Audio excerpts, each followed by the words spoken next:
जो गौ रक्षक है, जिसका नाम मोनू है, वो आपके लिए मोनू डार्लिंग बन गया है। अगर इनको मालूम हो जाए कि क्विट इंडिया का नारा एक मुसलमान ने दिया था तो वो भी नहीं बोलेंगे। वो मैं ये पूछना चाहता हूं, बिल्किस बानो इस देश की बेटी है या नहीं? जब नूह में 750 इमारतों को बगैर ड्यू प्रोसेस फॉलो किए उनके इमारतों को मुनज़्ज़म कर दिया गया, और इसलिए कि वो मुसलमान थे।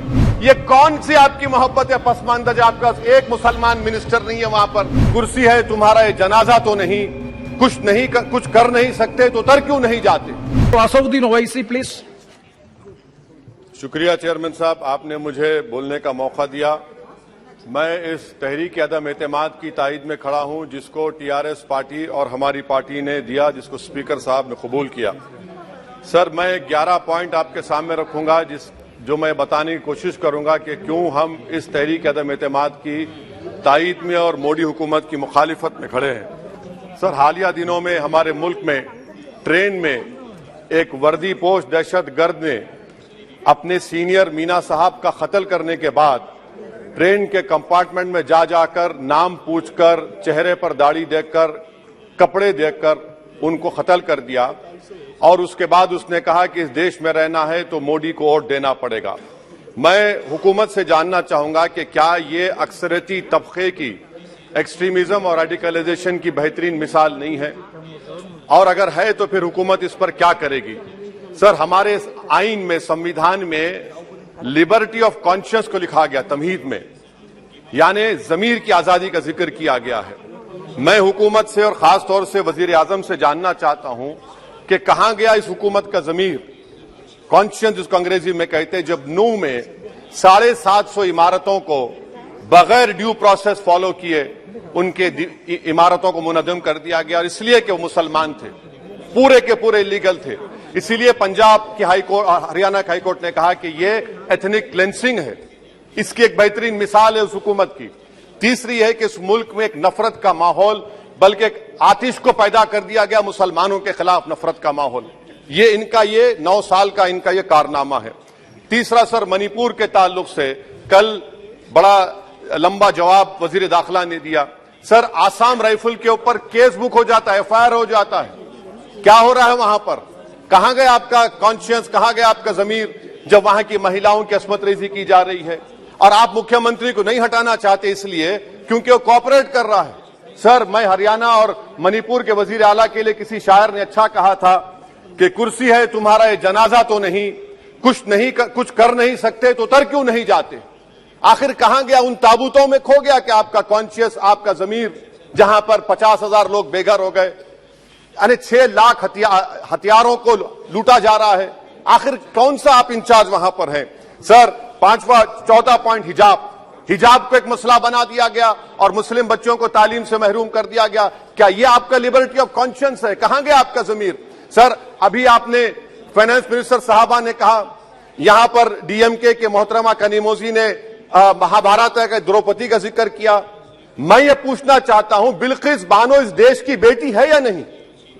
जिस बिल्किस बानो को 11 लोगों ने रेप किया, प्रेग्नेंट थी, उसकी मां का रेप किया, उसकी बेटी को कत्ल कर दिया, उसकी मां का कत्ल कर दिया, आपने कातिलों को रिहा कर दिया। यह आपका कॉन्शियस है? यह आपका कॉन्शियस है? आप तो मेजोरिटेरियन पॉलिटिक्स को फरोग दे रहे हैं। सर, चौथा, आज चाइना के ऊपर कोई नहीं बोलते हैं। प्रधानमंत्री मोदी ने उस वक्त 2013 में जब प्रधानमंत्री नहीं थे, कहा था कि समस्या बॉर्डर पर नहीं, दिल्ली में है। अगर हम अपनी जमीन पर हैं तो डिसएंगेजमेंट क्यों कर रहे हैं? क्या आज चीन हमारी जमीन पर नहीं बैठा है? क्या आज चीन से आप बातचीत कर रहे हैं? आप डिसएंगेजमेंट कर दिए। बताइए डीएस्केलेशन, डी-इंडक्शन कब होगा? मैं आपके जरिए इस हुकूमत को बता रहा हूं कि अगर प्रधानमंत्री ने अहमदाबाद में शी जिनपिंग को बुलाकर झूला झुलाया था, क्या हुआ? क्या नतीजा निकला उसका? चेन्नई दिखाया, क्या नतीजा निकला?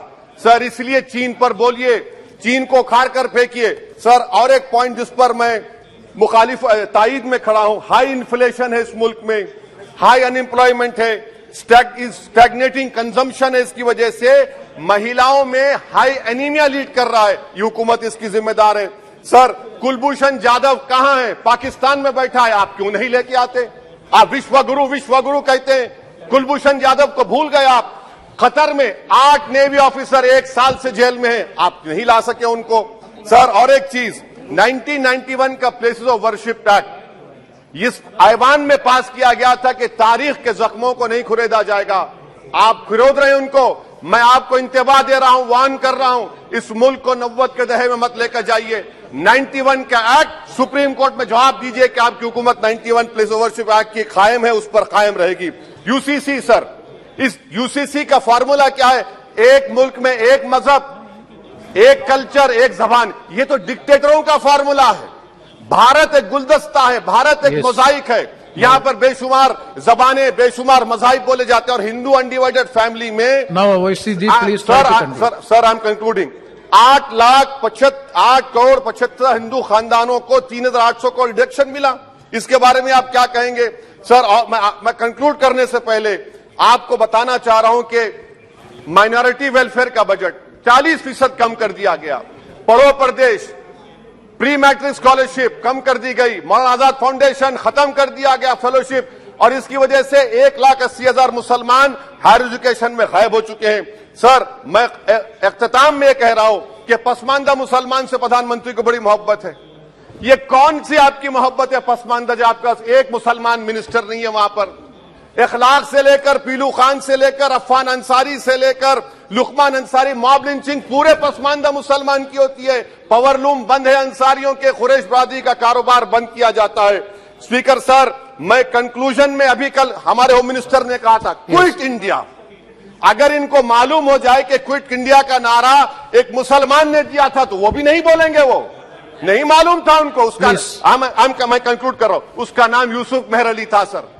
यूसुफ मेहर अली ने क्विट इंडिया का नारा बनाया, जिसको महात्मा गांधी ने सारे देश में एक पैगाम किया। मैं कंक्लूड कर रहा हूं सर, इस देश में अगर आज क्विट इंडिया करना है तो कहना पड़ेगा चाइना क्विट इंडिया। जो गौ रक्षक है, जिसका नाम मोनू है, वो आपके लिए मोनू डार्लिंग बन गया है, उसको कहिए क्विट इंडिया। सर जो लोग तुष्टीकरण की राजनीति आप कर रहे हैं, आप हिंदू अक्सरियती लोगों में हथियार बांट रहे हैं, ये आप देश के लिए खतरा पैदा कर रहे हैं। Now, तो please, sir I am concluding. इसीलिए हम आपसे अपील कर रहे हैं कि हुकूमत से कह रहे हैं कि आप जो सियासत कर रहे हैं इससे नुकसान देश को होगा। प्रधानमंत्री जब खड़े होकर जवाब देंगे, हम उनसे पूछना चाह रहे हैं, पॉइंटेड क्वेश्चन है, क्या देश बड़ा है या हिंदुत्व गोलवालकर की आइडियोलॉजी बड़ी है? मैं इस तहरीक अदम एतमाद की तायद में खड़ा हूं और हुकूमत की मुखालिफत में। सर एक आधा मिनट सर, दो महाज है इस मुल्क में, एक चौकीदार है, एक दुकानदार है। एक चौकीदार, एक दुकानदार है। जब जुल्म हम पे होता कोई मुंह नहीं खोलते।